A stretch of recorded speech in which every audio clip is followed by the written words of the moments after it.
In one of my practices, the biggest challenge has been regulatory issues, really, over the last couple of years, and the compliance aspects of managing that business. We've come through that, but it's been quite a difficult period of time.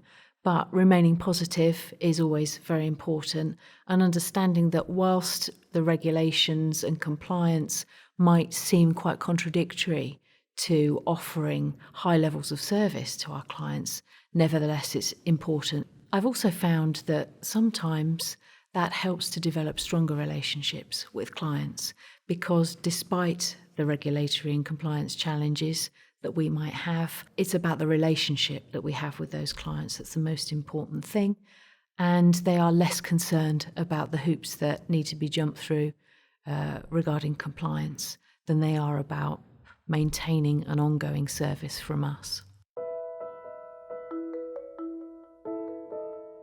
I think when a client approaches us, they already know that there's a need.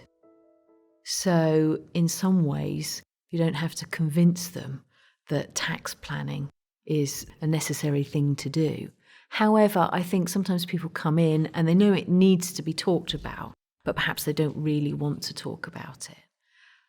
It's our role then to just introduce the subject and introduce it on a regular basis. I have clients who say, or have said over the years, no, I don't want to think about inheritance tax planning. The children will just have to pay the tax that's due.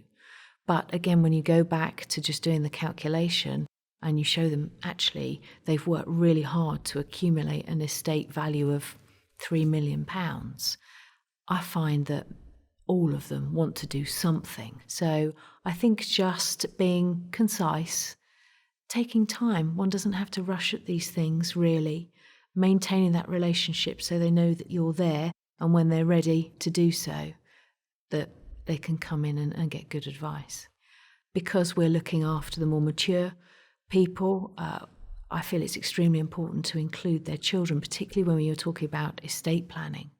And so their families are invited to take part in that advice journey so that they're united when they're making decisions about how best to protect assets for future generations of the family.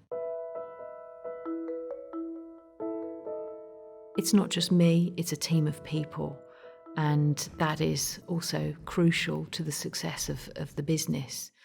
I'm in front of clients as often as possible, and so I'm not the one that's there to deal with the day-to-day concerns. So building strong relationships with the team is very important.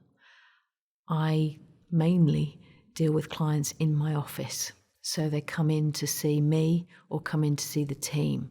So we feel that that's an extremely important aspect of bonding with them, and actually I find that they want to come in because they want to have that connection with the people in the office.